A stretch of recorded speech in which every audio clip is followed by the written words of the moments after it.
all this so-called friends, see, he gotta wake up now. All the who are toasting that glass with him, ain't nobody say nothing for him. Not a single person. Ain't nobody say nothing for him. Guys, Boosie just dropped the most shocking truth about why Jay-Z is walking free while Diddy sits in jail. And trust me, it's not what you think. What I'm about to tell you will completely change how you see this whole situation. What's up, everyone? While everyone's focused on Diddy's downfall, Boosie's revealing the real mastermind who may have orchestrated everything from the shadows. And honestly, when you hear this theory, it's going to blow your mind. In this video, you're going to discover how Jay-Z allegedly played chess while Diddy played checkers. The 3 key moves that kept Jay-Z completely untouchable, why industry insiders say this conspiracy goes deeper than anyone imagined, and most importantly, how he ultimately got away with it all. So buckle up, because this is about to get crazy. Before we dive into Boosie's explosive claims, let me catch you up real quick on what's happening right now. Diddy is currently sitting in jail facing serious RICO charges. The man got denied bail 3 times and is potentially facing life in prison. But here's what's wild. He recently got found not guilty on most of the serious charges. According to reports, Diddy is facing life in prison for basically doing what every other entertainer has done. Diddy is currently in jail. He did his 3rd plea deal attempt, and the judge was supposed to rule on it today, but he needs to go over the evidence, so he's gonna rule on it, I believe, next week. But you actually spoke on this. When you talk about Diddy, you said, I feel Diddy in jail for basically doing what every other famous entertainer has done. Flew bitches out for some threesomes. He's just freakier. We actually go call women prostitutes who fly in willingly to be with their partners for sex. That's the case. If you've been flued out or you had sex, you should be labeled a prostitute. That's the case that 8% of the women reading this and trafficking. Hell nah. You're a celebrity. You gotta fly pussy in. How else you gonna get pussy? You're never in one place. When I saw that video, I was pissed off at the dude, like he really got a problem of facing life in prison for basically doing what so many other entertainers has done. Now here's where it gets interesting. Boosie was extremely happy about Diddy's not guilty verdict, and honestly, that caught my attention. Why? Because Boosie has been protecting Diddy from the very start with an unusual level of loyalty that raises some serious questions about his motivations. Man, I'm so glad Diddy free, bro. Diddy sit your down somewhere. That's what you need to do. Grab Stevie J in your turn and get... But now Boosie is allegedly calling out Jay-Z for framing Diddy. And guys, when I tell you this connects to some dark stuff, I mean it. I feel like Diddy has the best chance of beating his case. Me too. I don't like to see a black man just brought down like that, you know. Don't get up here and try to salt the man down. Tell the truth. Diddy go in your tonight? See, Jay-Z and Diddy have had a decades-long friendship. Both of them have been connected to controversial figures like R. Kelly. According to sources, Jay-Z has had a few rumors himself, and he and Diddy go way back. Here's the thing, Jay-Z and Diddy go way back. Like back to the days when they were both coming up. So you could say they might just have a lot of respect for each other. But on the other hand, people are like, well, if you've known each other that long, Jay-Z, you must have known what Diddy was on. But Jay-Z has always had a history of keeping quiet. But here's the kicker. Jay-Z was actually the first person named in the Diddy lawsuit. Allegedly, he and Diddy did some evil deeds with a 15-year-old girl. That's some serious allegations right there. Okay, here we go. Jay-Z was the first celebrity name to be dropped in the Diddy lawsuit. Initially, the lawsuit was filed in October, but was refiled today in New York using Jay-Z's full name. According to the victim, Jay-Z and Diddy took turns assaulting her at an after party at the 2000 VMAs. The victim claims when she was 13, she had a friend drop her off at Radio City Music Hall because she wanted to get into the 2000 VMAs. In an effort to gain entry, she started talking to these random limo drivers, one of which was Diddy's. Diddy's driver told her that Diddy liked young girls and he couldn't get her into the VMAs, but he could get her into the after party. She says the driver took her to a big white house with a circle drive. She got out. She was forced to sign an NDA at 13 years old, was given a drink, which made her feel very woozy. And lawyers are promising to reveal eyebrow-raising names while industry insiders are finally breaking their silence. They're saying the day will come when they will name names that will shock everyone. There would be some eyebrow-raising names, which is why people think Jay-Z is involved. Diddy and Jay-Z have been friends since the 90s, when they were both going up in the music industry. They even collaborated on a track in 1997. On top of that, these two were connected to Aaliyah and R. Kelly, who were married when Aaliyah was only 15. Dame Dash, who co-founded Rockefeller Records with Jay-Z, and dated Aaliyah when she was actually of age. There was even a viral TikTok video showing screenshots of names who attended Diddy parties. Now, it's TikTok, so take it with a grain of salt, but I can tell you, each person on that list has actually met Diddy at some point during gatherings. Let me ask you something. Have you noticed how quiet Jay-Z has been throughout this entire Diddy situation? While everyone else is talking, Jay-Z has basically vanished into thin air. And that's not an accident, folks. 50 Cent picked up on this pattern too. He's been noting who's talking versus who's hiding. 50 even made a joke and posted a picture of Jay-Z on his Instagram, writing in the caption that nobody has seen Jay-Z, and reminded everyone it was posted during the Diddy trial. As 50 put it, Jay ain't been answering his phone. 50 Cent is saying that Jay-Z and Beyonce have fled the coop. They are nowhere to be found. Even went as far as putting this image of Jay-Z on a milk carton asking if anybody has seen it. 50 Cent also reacted on the Big Boy TV podcast about Jay-Z's involvement with the Diddy case. And let me tell you, he wasn't holding back. A black star, most deaf quality. Good, so them bad hoes try me.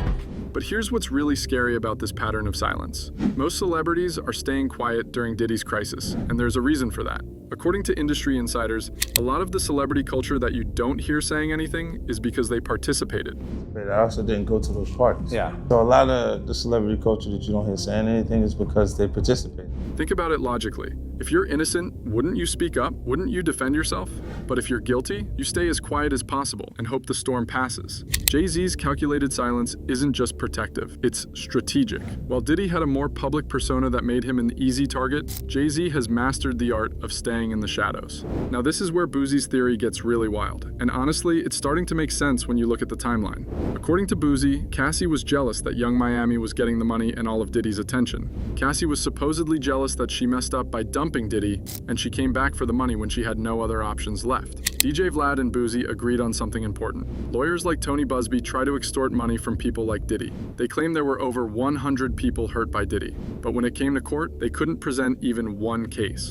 Boosie calls it exactly what it is, a setup. Hey man, listen, you and I have been through bullshit lawsuits. We know how this works. We know that there's lawyers like Tony Busby, they'll just grab a person out of thin air that you may have met once or twice, and that was my whole point. You're saying that 100 people that you're representing were drugged and raped by Diddy. 100 people. When it went to court, they couldn't find anyone drugged and raped by Diddy, including Cassie. I told you they built this, man. This is built. They extorted a black man, bro. This is built, bro. That is extortion, bro. The jealousy factor is real, guys. Boosie explained how Cassie got jealous of Young Miami's treatment by Diddy. And Young Miami? What about Young Miami? She's the nucleus. She's the nucleus? She's the nucleus. Why is that? She made everybody mad. See, she was the tip and iceberg when they gave that little, you go look at Diddy was with them Asians and all that when he went and got that hood magnet. And then Boosie drops this bomb about the woman scorned dynamic. He said Cassie got jealous of Young Miami, and that's a woman scorned, wanting to get his ass. You heard the other one say, I got jealous of Young Miami. Young Miami fucked them hoes up. And that bitch with the thing for her man.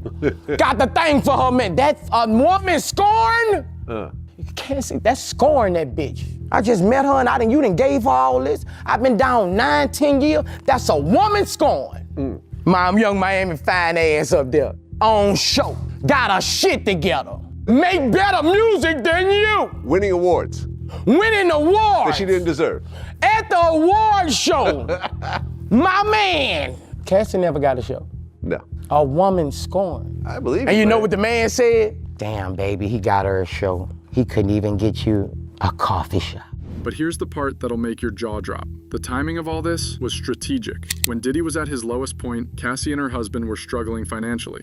Boosie claims they were at their lowest and devised a plan. They was at their lowest and they devised a plan. And Boosie's not holding back about Cassie's ultimate goal. According to him, Cassie just wants Diddy dead and calls her one of the dirtiest women. Cassie just wants him dead. She wants him dead and she wants to see him get killed. That's one of the dirtiest women that gonna ever come across. This shows how personal relationships can be weaponized at exactly the right moment. It's emotional manipulation at its finest, and it positions Cassie as a key player in what might be a much bigger game. Here's where this gets really deep, and honestly, it's kind of scary when you think about it. Jay-Z has historical connections to some seriously controversial figures. We're talking R. Kelly, Harvey Weinstein, people who ended up in major trouble. But here's the thing, there's a difference between knowing someone and taking action when you know something's wrong. According to sources, people see Jay-Z in pictures with R. Kelly. And if you've known each other that long, you must have known what was going on. Like speculation. People see Jay-Z in a picture of R. Kelly, they're like, I guess they both make music. Then Jay-Z with Harvey Weinstein. People are like, I guess they both do business. Then, of course, Jay-Z with Diddy. Now, hold on. Here's the thing. Jay-Z and Diddy go way back. Like back to the days when they were both coming up. So you could say they might just have a lot of respect for each other. But on the other hand, people are like, well, if you've known each other that long, Jay-Z, you must have known what Diddy was on. But Jay-Z has an advantage that Diddy never had. Industry insiders say Jay-Z is not sloppy, so he would be tough to catch. But the FBI is pretty good at their jobs. Diddy's sloppy. He was bound to get caught. Jay-Z, not sloppy. So he would be a tough one to catch. But on the other hand, the FBI is pretty good at their job. Here's where industry insider Jaguar Wright comes in with some explosive allegations. She's exposing protection systems that most people don't even know exist. According to her, Dream Hampton was being financed and ran by Sean Carter, and she questions how Jay-Z sits down with Gayle King.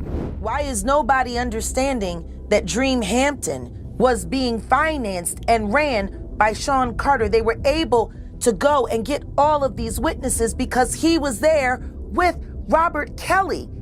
How does Jay-Z sit down with Gayle King and she not ask him one question about the intersection between him and Aaliyah and Robert Kelly?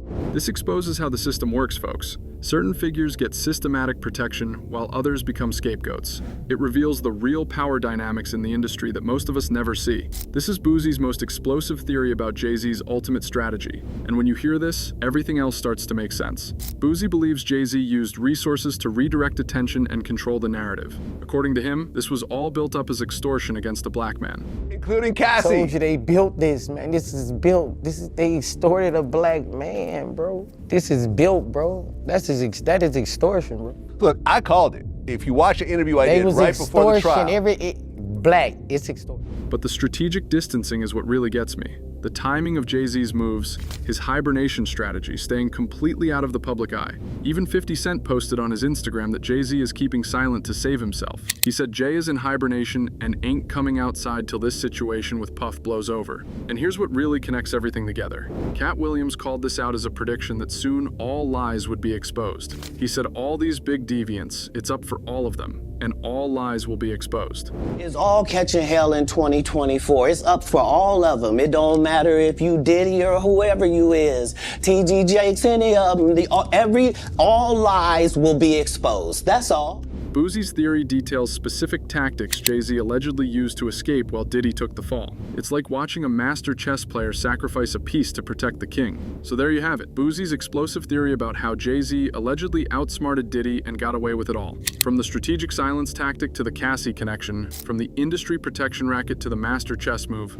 every piece fits together in a way that's honestly pretty disturbing. But I want to know what you think. Drop your thoughts in the comments. Do you think Boosie's theory holds water, or is this just industry drama? What other industry secrets do you think are about to come to light? Because if Boosie's right about this, we're just seeing the tip of the iceberg. The implications go way deeper than just Diddy and Jay-Z. This could expose an entire system that's been protecting certain people while destroying others. Thanks for watching, and I'll see you next time when we dive even deeper into the industry's darkest secrets. Trust me, this story is far from over, and the truth is going to shock everyone. Stay curious, and keep questioning everything you see in the headlines.